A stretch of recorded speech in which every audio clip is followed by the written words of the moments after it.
Nous ferons 3 journées de marche dans le désert. Et nous offrirons des sacrifices à l'Éternel notre Dieu, selon ce qu'il nous dira. Pharaon dit, je vous laisserai aller pour offrir à l'Éternel votre Dieu des sacrifices dans le désert. Seulement, ne vous éloignez pas en y allant. Priez aussi pour moi. Amen. Dans d'autres versions, on dit, n'allez pas loin, priez pour moi. Que Dieu vous bénisse, veuillez vous asseoir. Nous parlons de l'utilité de la consécration dans le processus du combat spirituel. Voilà pourquoi la session de cet après-midi s'avère être une session de consécration. La prière est une forme de consécration. Le jeûne l'est également. Votre personne en Christ l'est aussi. Jésus pouvait dire, tu m'as formé un corps, voici je viens pour faire ta volonté, ô Dieu. Il s'est offert lui-même à volonté. L'apôtre Paul pouvait dire aussi aux églises de l'Asie que nous nous sommes offerts à vous comme un sacrifice. Romains chapitre 12, verset 1er, l'apôtre Paul nous exhorte, il dit, je vous exhorte donc, bien-aimés par les compassions de Dieu, à offrir vos corps comme un sacrifice vivant. Et donc, lorsque nous voulons parler de la consécration, il y a plusieurs formes de consécration. Mais l'idée principale ici, c'est le sacrifice, c'est l'offrande. Il n'y a pas une consécration où il n'y a pas une offre. Il n'y a pas une consécration où il n'y a pas de sacrifice. Chaque fois qu'il y a une consécration, c'est-à-dire il y a une donation. Qui a des plus forts amen? C'est cela l'idée que nous devons partager au cours de cette semaine et dans les jours à venir. Mais cette semaine avait une dédicace particulière. C'était quoi? Le brisement des limitations et de l'esprit de contrôle. Nous avons essayé par des mots simples, des termes accessibles pour définir la limitation. C'est quoi une limitation spirituelle? Nous avons dit que la limitation spirituelle est tout obstacle invisible qui empêche une personne de vivre pleinement ce que Dieu veut pour elle. Chaque fois que tu remarques que dans ta vie, tu n'arrives pas à expliquer scientifiquement, logiquement et d'une manière raisonnable les raisons qui te maintiennent à terre en train de pleurer, de gémir, de te lamenter chaque jour, c'est-à-dire ces raisons ne sont plus à chercher dans le monde ordinaire, dans le monde physique. Il faut aller bien au-delà du monde physique, c'est-à-dire dans les domaines de l'esprit pour comprendre qu'il y a peut-être un lien, il y a peut-être une attache spirituelle, une corde invisible qui vous empêche d'aller de l'avant. C'est en cela que nous appelons une limitation. Une limitation crée des obstacles, crée des cordes. Voilà pourquoi nous sommes là pour faire un service, pour détruire toute cette attache qui t'empêche d'aller de l'avant. Nous avons également dit, il faut savoir détecter.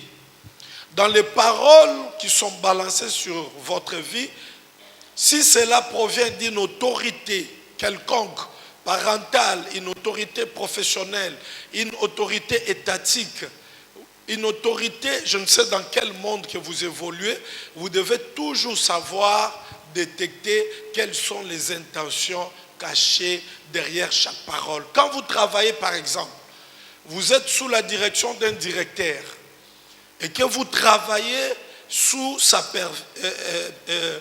supervision et qu'il te dit, mais, madame, monsieur, aussi longtemps que je suis là comme directeur, monte en promotion et nous verrons. Cela veut dire qu'il a lancé un défi. Il ne faut pas prendre ça à la légère. Cette parole-là, c'est déjà une corde invisible qu'on t'a lancée. Tu pourras bien fournir des efforts, tu pourras bien prester, faire tout ce que tu peux faire comme un bon ouvrier, comme un bon travailleur, comme un bon fonctionnaire. Aussi longtemps tu seras sous la supervision de ces directeurs-là, la promotion ne viendra jamais. Donc il faut comprendre cela. Lorsque tu es devant un médecin qui te dit il te sera incapable d'avoir des enfants, et donc cette parole-là ne considère pas cela comme un simple bilan, un simple diagnostic. Il y a des choses, des intentions cachées, il y a des messages subliminaux qui se cachent derrière les déclarations. Voilà pourquoi beaucoup de personnes se retrouvent embrigadées, emprisonnées dans une sorte de cachot, une sorte de prison, parce qu'une parole leur a été balancée et cette parole-là devient une limitation ou un blocage dans le monde invisible. Amen. Aujourd'hui, nous allons essayer de prier et sinon de fragiliser. Si nous ne pouvons pas détruire complètement ou couper totalement les cordes et les attaches invisibles, nous allons essayer d'entamer une démarche qui va de plus en plus fragiliser leur emprise sur nous. J'espère que vous savez que le combat spirituel, ce n'est pas un combat facile, ce n'est pas un combat d'un jour. Les combats et les guerres spirituelles sont des combats et des guerres de longue haleine. Il faut du temps pour que cela puisse nous amener à jubiler et à glorifier le Seigneur à travers des témoignages. N'est-ce pas? La Bible dit dans 2 Samuel chapitre 3, la guerre dura longtemps entre la maison de David et la maison de Saoul. La maison de David devenait de plus en plus forte, puissante, mais la maison de Saoul allait en s'affaiblissant. Donc, cette phrase-là est en train de nous montrer l'image du combat spirituel. Lorsque vous êtes engagé dans les combats spirituels et donc lorsque vous êtes consacré dans la prière, il y a une montée en puissance de votre côté, même si la victoire n'est pas encore finale, définitive, mais vous êtes en train de vous détacher petit à petit, vous êtes en train de fragiliser les liens de l'autre côté. Vous affaiblissez votre adversaire, vous montez en puissance et cela vous avance petit à petit vers votre victoire. Amen. Il y a 3 zones principales dans lesquelles vous devez sortir quand on parle de limitation. La première zone, c'est la zone de contrôle. La deuxième zone, c'est la zone d'influence. Et la troisième zone, c'est la zone de dépendance. N'allez pas loin. Une phrase simple qui peut être banalisée. Mais lorsque on regarde cela à travers les lunettes spirituelles, vous comprenez qu'il y a des intentions cachées, il y a une attache spirituelle et il y a des cordes qui vous sont attachées. Et donc aujourd'hui, lorsque nous travaillons, nous allons refuser de rester dans la zone de contrôle satanique. Nous allons refuser de rester dans la zone d'influence diabolique. La troisième zone, c'est la zone de dépendance que nous allons également essayer de nous en débarrasser. Amen. Je ne peux pas me répéter, laissez-moi vous parler de 2 ou 3 formes de manifestation lorsque vous êtes dans une limitation spirituelle et dans l'esprit de blocage. 1. Pour ceux qui écrivent, vous remarquerez des problèmes répétitifs sur plusieurs générations. Ça, c'est la première forme de manifestation. Des problèmes répétitifs sur plusieurs générations. Bien-aimés, excellent peuple de Dieu, les problèmes sont inhérents à la vie de chacun de nous ici sur la terre. Mais lorsque vous remarquez que les problèmes deviennent générationnels, de votre grand-père, en transitant par votre père, vous êtes victime de ces mêmes problèmes et vous remarquez que vos enfants, vos petits-enfants, vos arrière-petits-enfants vivent dans la même atmosphère de problèmes et donc vous devez comprendre que vous êtes dans une sorte de limitation. Amen. C'est-à-dire qu'il y a une loi qui s'impose en vous. Il y a un obstacle invisible que vous ne voyez pas qui empêche à tout le monde de pouvoir accéder dans sa destinée.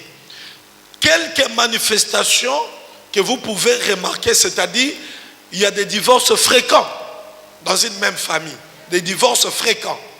Dans la famille de ma femme, par exemple, personne ne dépasse 10 ans de mariage. Je vis beaucoup de gens s'être mariés et puis, avant 10 ans, connaître des problèmes terribles de divorce. Et tout le monde est retourné dans la maison familiale. Et lorsque ça devient récurrent, lorsque ça devient fréquent, vous devez comprendre que ces problèmes-là ne se répètent pas en vain. C'est-à-dire qu'il y a une limitation spirituelle. Donc si tu es membre de cette famille-là, tu ne peux pas aller. Ici est de rappeler ici que chaque limitation spirituelle crée une forme de frontières invisibles que vous ne voyez pas et que vous ne pouvez pas franchir. Amen. Lorsque vous remarquez que la pauvreté est persistante, et donc la pauvreté touche à toutes les générations, vous vivez une sorte de la même vie, vous devez faire très attention que vous êtes dans une sorte de limitation. Je vais aller beaucoup plus vite. Et lorsque vous constatez également qu'il y a une forme d'addiction, l'addiction à l'alcool, l'addiction au tabac, l'addiction à la drogue, l'addiction au sexe, et que sais-je encore, chaque fois, tous les membres de la famille sont liés à une addiction qui réduit la vie, qui réduit l'impact des gens dans la vie. Et donc vous devez comprendre que non, cela est déjà une forme de limitation qu'on a créée. C'est une frontière invisible, c'est un obstacle. Il y a une corde. Chaque fois que ta volonté peut s'exprimer pour aller au-delà, on peut seulement tirer à travers cette corde-là et pouvoir te reculer en arrière. Alléluia. Lorsque vous remarquez également qu'il y a des violences familiales, ces violences-là, permettez-moi les mots, sont tellement violentes et que cela cause des dégâts dans la famille. C'est entre parents, c'est entre proches parents, c'est entre les enfants, c'est entre les nièces, c'est entre les cousins. Ça ne marche jamais. Les gens n'arrivent jamais à converger dans une même idée. Chaque fois qu'il y a une réunion, chaque fois qu'il y a les gens se rencontrent, les gens discutent, les gens se séparent toujours à quai de poisson. Donc comprenez que les violences familiales, papa, maman, ça ne marche pas. Un jour on est d'accord, un jour il y a un semblant de paix. Le deuxième, le troisième jour, c'est comme si il y a quelque chose qui arrive de nulle part, quelque chose qui arrive, on ne sait pas discerner, ça vient d'où, on ne sait pas comprendre la cause. La violence est là. Papa tape sur maman, maman tape sur papa, maman tape sur les enfants se tapent entre eux et vous comprenez que cela devient un problème répétitif sur plusieurs générations. Vous devez comprendre que cela est une forme de limitation. Amen. Deuxième forme de limitation, tous les sous-ensembles, tous les sous-exemples que je viens de citer sont dans la première forme de limitation que j'ai appelée les problèmes répétitifs sur plusieurs générations. Je parle de difficultés chroniques à réussir malgré les efforts. Difficulté chronique à réussir malgré les efforts. Lorsque vous remarquez que dans votre vie, dans votre famille, dans votre maison, il y a des difficultés chroniques. Quand on parle de chronique, c'est-à-dire ça s'étend à travers les temps. Alléluia. Ça va au-delà. C'est normal, lorsqu'on a fini les études, de passer un moment dans le chômage. Mais lorsque ce chômage-là devient chronique, lorsque ce célibat devient chronique, lorsque ce problème professionnel devient chronique, lorsque cette manque disons, conception devient chronique, cette difficulté-là à réussir, à aller de l'avant, malgré les efforts fournis dans le monde physique qui peuvent s'expliquer logiquement et d'une manière raisonnable, vous devez aller chercher cela dans le monde des esprits. C'est-à-dire qu'il y a une attache, il y a une corde que vous devez briser pour essayer d'aller au-delà de cette frontière spirituelle. Alléluia. Qu'est-ce que vous remarquez souvent? Vous remarquez que les entreprises échouent régulièrement, les commerces échouent régulièrement, les projets qui commencent bien mais s'arrêtent brusquement, il y a une sorte de pauvreté persistante et tout ça c'est autour de vous. Et quand vous regardez votre frère, c'est ça, mon frère, n'allez pas par le dos de la cuillère, comprenez qu'il y a une limitation dans le monde spirituel et c'est également une invitation à vous consacrer dans la prière, dans les jeûnes, dans les donations pour pouvoir briser et couper cette corde invisible. Qui me dit amen? Troisième forme de manifestation, c'est l'instabilité chronique. Lorsque vous remarquez une forme d'instabilité chronique, instabilité dans la vie professionnelle, instabilité dans les commerces, dans les affaires, instabilité dans chaque domaine ou secteur de la vie où vous êtes impliqué. Mon frère, ma soeur, cette instabilité, quand vous ne trouvez pas de réponse sur le plan logique, ne traînez pas. Il faut vite essayer de transcender, d'aller au-delà de ce qui est physique, ordinaire, naturel, pour aller voir dans les domaines de l'esprit qu'est-ce qui ne marche pas. Amen. Pourquoi je dois demeurer instable tous les jours de ma vie?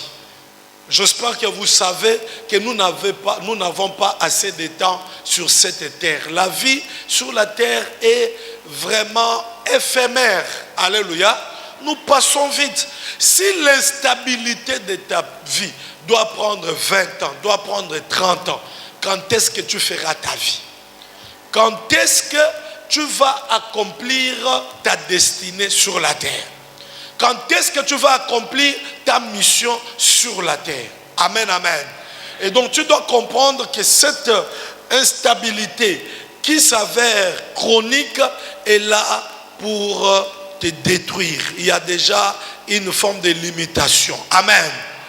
L'instabilité peut aussi se traduire par des formes de ruptures répétées. Alléluia. Par une forme de conflits conjugaux ingérables. Amen, amen. Des conflits conjugaux ingérables. Il vous est déjà peut-être arrivé d'écouter, d'entendre ou d'entrer en contact d'un problème conjugal quand vous écoutez, et même si vous avez été désigné comme médiateur, vous ne savez pas par où vous allez commencer. Amen. Comme je parlais de l'instabilité chronique, il y a l'instabilité dans les études. Amen. Il y a abandon fréquent. Les enfants qui commencent et dans la même promotion, un enfant peut faire une fois, 2 fois, 3 fois, 4 fois la même classe. J'ai un ami à moi qui est pasteur, qui en 6e chez nous, 6e des humanités, c'est là où on présente les examens d'État et c'est là où on a son diplôme. Ici, vous appelez ça les bacs. Il a fait 5 fois ces épreuves-là pour avoir son bac. Lui, il était quand même tenace, il était quand même persévérant. Mais ça fatigue. Lorsque vous travaillez aujourd'hui, il n'y a pas de résultats. Demain, vous revenez, il n'y a pas de résultats. 3e année, vous travaillez, il n'y a pas de résultats. N'est-ce pas que ça fatigue? Ça fatigue. Qui a dit plus fort amen? Je me rappelle d'une parabole d'un vigneron qui vient dans sa vigne et trouve qu'il y avait un arbre qui ne donnait pas de fruits. Alors il s'adresse à celui qui était là et qui gardait. Il dit, mais pourquoi cet arbre est là et est en train d'occuper la place inutilement? On doit couper ça. Amen, amen. Et celui-là qui dit non, laissons encore cette année. On va essayer d'imonder et on verra dans l'année prochaine. Donc c'est comme ça dans la vie, bien aimé, quand ça ne donne pas les fruits, quand ça ne donne pas les résultats, ça fatigue, n'est-ce pas? Que Dieu coupe toutes tes cordes invisibles pour que tu ailles de l'avant. Instabilité dans les carrières. Carrière professionnelle, carrière des affaires, mais vous regardez autour de vous, il y a instabilité. Les gens qui viennent après vous vont beaucoup plus loin. Vont beaucoup plus loin. Pas plus que hier, je recevais une soeur au bureau et m'a dit, papa, sur ce que tu es en train de dire, est-ce que mon cas n'est pas une limitation? Quand il me raconte son histoire, elle dit, dans la structure où moi je suis, c'est moi qui forme tous les stagiaires et tous ceux qui sont embauchés. Mais à ma grande surprise, tous deviennent mes chefs. C'est moi qui les forme, c'est moi qui leur montre ce qu'ils peuvent faire. Ils viennent ignorants, ils viennent ne sachant par où commencer. Moi je les montre, mais au bout d'un certain temps, ils deviennent mes chefs. Et moi je suis toujours au même endroit. Je n'évolue pas, je ne vais pas de l'avant. Je lui ai dit, ma soeur, tu as tout dit. C'est cela la limitation spirituelle. Et elle doit être brisée dans le nom de Jésus. Est-ce que tu es prêt pour cela? Lève-toi, je t'en prie, nous allons prier.